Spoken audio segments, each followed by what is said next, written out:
Assalamualaikum warahmatullahi wabarakatuh.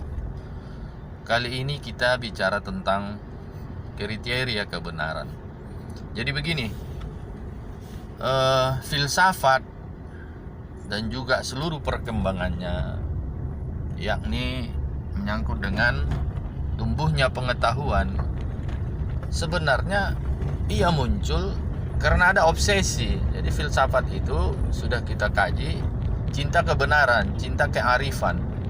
Jadi sebetulnya filsafat dan segala turunannya itu adalah usaha untuk mencari kebenaran. Kenapa demikian? Nah, disinilah uniknya manusia.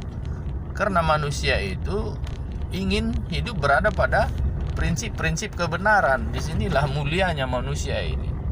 Disinilah keistimewaannya manusia itu. Nah, oleh karena itu kebenaran adalah obsesi setiap manusia yang memang pikirannya berjalan.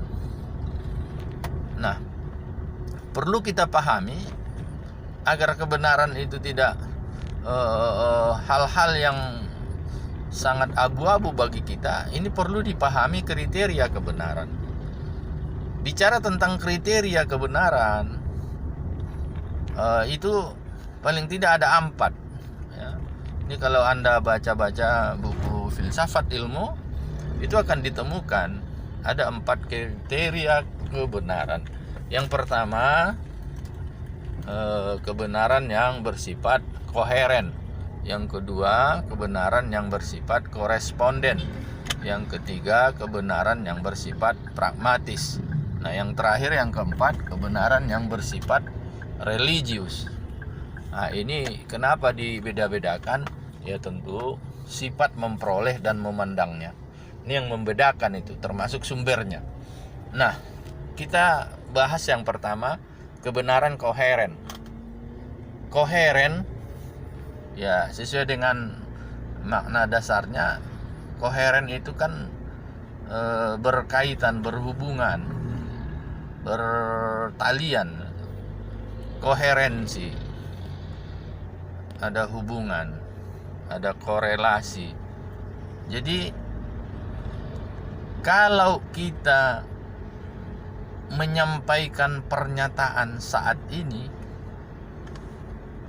ketika pernyataan yang kita sampaikan punya koherensi, punya keterkaitan terhadap pembicaraan-pembicaraan sebelumnya, di mana pembicaraan sebelumnya sudah menjadi kebenaran dan diterima oleh semua orang, maka apa yang kita sampaikan saat ini itu bisa dianggap sebuah kebenaran. Maka dalam kajian logika, kebenaran yang sudah banyak diterima oleh orang sebelumnya, bahkan dia menjadi melembaga seperti nilai adat, nilai hukum, ini bisa menjadi aksioma. Apa itu aksioma? Dalil pijakan untuk pembicaraan berikutnya.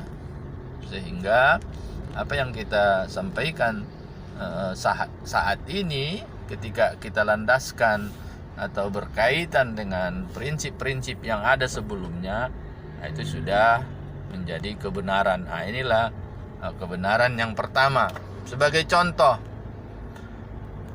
1 juta ditambah 1 juta sama dengan 2 juta. Apakah 2 juta itu sudah dianggap benar? Nah, kita lihat aksioma sebelumnya. Yang di bawahnya apa? 1000 ditambah 1000 sama dengan 2000. Di bawahnya lagi 100 ditambah 100 sama dengan 200. Di bawahnya lagi 10 ditambah 10 sama dengan 20. Apa prinsip dasar yang paling awal? 1 ditambah 1 sama dengan 2. Ini kan aksioma-aksioma yang bisa berkembang, membesar, dan dianggap sebuah kebenaran kalau dia konsisten berpegang teguh pada prinsip dasar aksioma awal. Nah, inilah dia yang dimaksud kebenaran yang bersifat koheren. Nah, ini di situ ya, di situ prinsipnya. Ini contoh yang sangat sederhana. Nanti Anda bisa dalami dengan banyak membaca buku. Yang kedua, kebenaran koresponden. Koresponden itu ya kenyataan, harus ada dukungan fakta.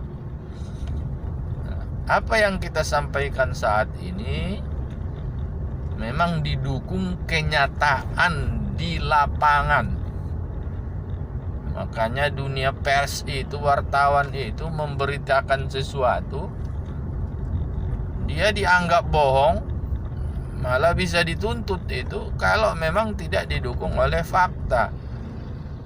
Maka orang-orang yang bergerak di dunia pemberitaan, wartawan, dia harus betul-betul memperpegangi kebenaran koresponden itu. Dia beritakan memang sesuai dengan fakta, TKP.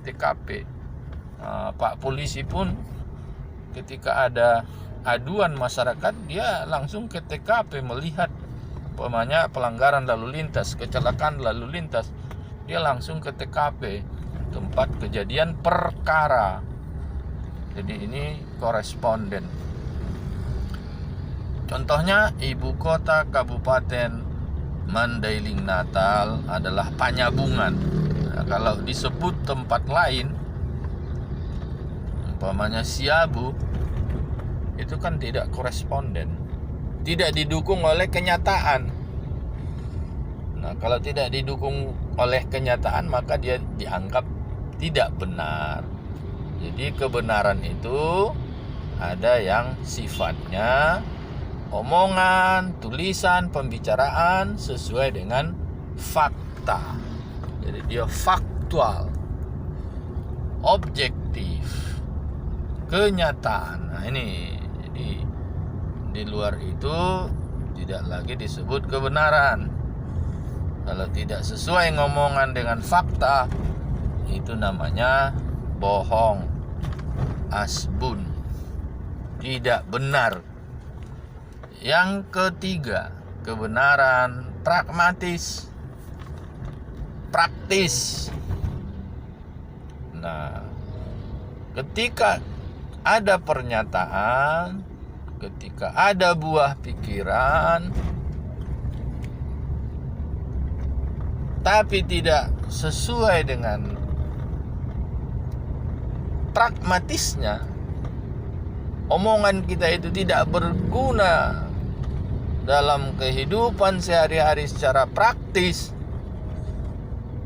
nggak ada gunanya pembicaraan kita, tidak fungsional. Nah, itu tidak kebenaran. Jadi kebenaran pragmatis apabila omongan, apabila tulisan, apabila pembicaraan kita sesuai dengan kebutuhan kehidupan praktis, sangat cocok dengan situasi untuk dilakukan, sehingga bermanfaat dalam meningkatkan kehidupan. Itulah namanya kebenaran pragmatis. Nih, jadi kalau ada resep obat, kalau kamu masuk angin, minumlah jahe, tambah kencur, tambah dengan lengkuas, ukurannya seperti ini, rebus.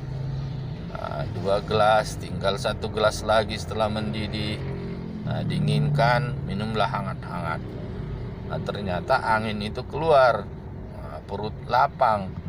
Nah, ini kebenaran pragmatis, jadi ada manfaatnya. Ya, kalau kita bicara tapi sesungguhnya nggak ada hubungannya dengan kehidupan praktis, nah, itu dianggap asbun juga itu. Nah, ini kebenaran pragmatis. Yang keempat, yang terakhir, kebenaran religius, kebenaran bersumber agama, wahyu. Nah, Kalau ada pernyataan, ada ceramah ustadz, tapi sesuai dengan Al-Quran, sesuai dengan Al-Hadis, ya tentu apa yang dia sampaikan sudah sesuatu yang benar. Itu ijtihad dia, itu pendapat dia, itu sudah dianggap ceramah atau petuah yang berada pada posisi kebenaran. Nah, jadi kebenaran religius itu kebenaran yang sejalan dengan ajaran agama. Nah, dalam kehidupan ini, ya, inilah 4 dasar kebenaran yang harus kita cari dan kita selalu jeli dalam menangkap pembicaraan, menangkap berbagai argumen dari orang. Nah, ketika memang sudah sejalan dengan di antara yang 4 ini bisa dipertimbangkan menjadi sebuah kebenaran. Jadi sesungguhnya dunia akademik, dunia ilmiah itu, nah ini yang menjadi dasar dari menetapkan apakah sesuatu itu memenuhi unsur kebenaran atau tidak. Kalau memang tidak memenuhi unsur, ya tentu disinilah pisau analisisnya.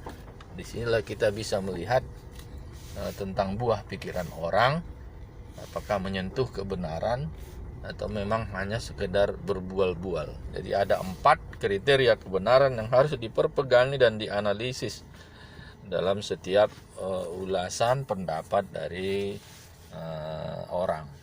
Koheren, koresponden, pragmatis, dan religius.